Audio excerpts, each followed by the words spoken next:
people constantly criticizing you for not choosing sustainable all the time. Hi, guys. My name is Priya, and welcome to my YouTube channel. A little bit about me. I am somebody who's deeply passionate about sustainability, sustainable living, and just everything that involves just loving our planet and taking care of it. I also run a company called Greenfields where we deal in everyday eco friendly essentials. So please definitely go check that out. I started this journey of living more sustainably 3 years ago, and there's so much that I have learned and evolved. And today, in this video, I wanted to share 5 things that I have learned in my journey so far of living more consciously and sustainably. All these are my personal opinions and conclusions that I have formed basis everything that I have learned and experienced so far. Number one, it's not all black and white when it comes to plastic. There are definitely some gray areas. Now, what it means is plastic usage is a very complex environmental and social issue with a lot of dimensions. We have enough data and research to prove that plastic consumption is actually bad for the environment and also for us. Like in terms of there's plastic pollution, there's a lot of waste that comes out of it. That it's it harms our wildlife, it harms our health. But we also know that plastic itself, as a material, it's very durable, it's convenient, it's affordable, but if used the right way. For example, I have this old plastic dabba that I use to store things. I have been seeing that dabba in my house since the time I was born. It's still intact, and I'm sure it's not going to go bad for decades to come. Imagine the amount of resources that must have been saved just by not buying a new dabba every time to store those things.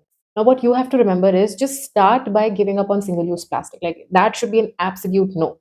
Secondly, whenever you have the option to choose, always choose a material which is more biodegradable, more sustainable, more natural over plastic. And only use plastic when absolutely necessary, at times when there's an emergency or you really can't find any other option. Number two, you don't have to throw out everything that you own currently and replace it with eco friendly stuff. If you hear anyone tell you that you simply need to throw out everything that is plastic based in your house and just immediately replace it, do not listen to that person. What I mean by that is that yes, living more sustainably means to choose eco friendly products, make conscious decisions in every aspect of your life. But that does not mean that you simply first throw out everything that you already have and replace it. For example, if you've been using a plastic hairbrush for a while now and it works perfectly fine, you don't need to immediately throw it away and replace it with an eco-friendly hairbrush. You only do that once this existing hairbrush has worn out completely and now you want a new one. And when you go buy a new one, choose an eco-friendly version of it. What it also means is start small, adapt to a more gradual transition towards eco-friendly choices. It is okay to factor in things like accessibility and affordability of these products, but don't let the pressure of buying everything eco-friendly stop you from starting. Number three, this is my personal favorite because this took me a lot of time to understand. Not all your friends and family are going to go sustainable right away, and you cannot be angry at them for it. You have to take this patiently. I remember my initial reactions would always be disappointment and anger for them not choosing to go sustainable. I remember this one time my mom had a party at our house and she served the guests in single use disposable plates, and I got so angry at her for it. I would constantly also nag my friends at a restaurant to not drink from a plastic bottle. What ended up happening was that they would choose reusables, but only when I was around. Anytime I wasn't, they would go back to their usual ways. It took me some time to understand that not everyone will immediately agree and adapt.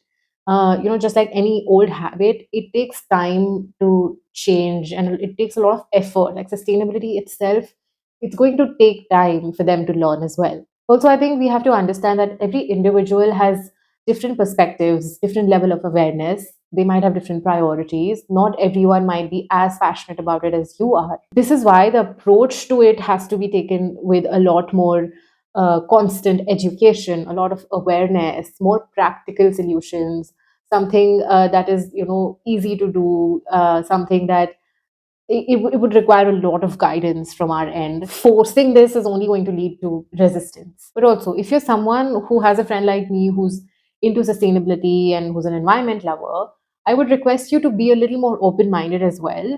Just try to understand why they're asking you to choose sustainable living and really try slowly to adapt sustainable choices in your own lifestyle. Number four, You will fail a lot in your journey of becoming more conscious and more mindful, but that should not stop you at all. All these environmentalists telling you to be able to fit your trash in a jar, or people constantly criticizing you for not choosing sustainable all the time, is absolute nonsense. Do not listen to them. No one can be perfect, right? Like, it's impossible to do that as a human. What we can aim to achieve is to be as close to perfection as we can.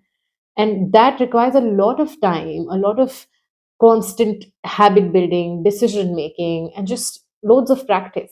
Since the time I was born, at least my generation and the next ones, we have been surrounded with single use plastic. We have seen consumption grow every year. We have seen the rise of fast fashion. And now with quick commerce, we know that we need everything within minutes because it's just so accessible. This just means that once you choose to be more mindful and be more conscious, it's not that easy to transition. Initially, I remember when I started out, I had a hard time to always remember to carry my own bottle to avoid the plastic ones. But slowly with time, I was able to build this habit. Now, I most of the times remember to carry my own bottle, and sometimes if I forget, I always choose reusable sources. I know it's going to sound very philosophical, but this whole journey of being more mindful is a lot of trial and errors and constant failing and learning. But all you have to do is just keep doing it and just slowly incorporate it in your own lifestyle. Number five, sustainable living isn't just about making personal lifestyle changes, it's also about demanding for systematic change. Now, this one took me also a bit to understand because I always used to look at it from one lens. I always thought that I need to just make changes in my own life. But I think now I've come to a conclusion that that is not enough, especially if you are someone who, like me, is deeply passionate about sustainability. We have to recognize how our personal actions are so interconnected with larger societal and institutional practices. Demanding systematic change, it involves a lot of actively engaging with communities. This is one of the reasons why I started taking awareness programs with people. I started online workshops to just make people more aware and more educated about sustainable living. We need to start supporting policies and promote sustainability, hold businesses and governments accountable for their environmental impact. This could also mean advocating for renewable energy initiatives, pushing for more stricter regulation when it comes to pollution and waste in your city, or supporting businesses that are promoting eco-friendly products and services. This also means that we have to be a more responsible citizen. We need to be more environmentally pro and just support these regulations.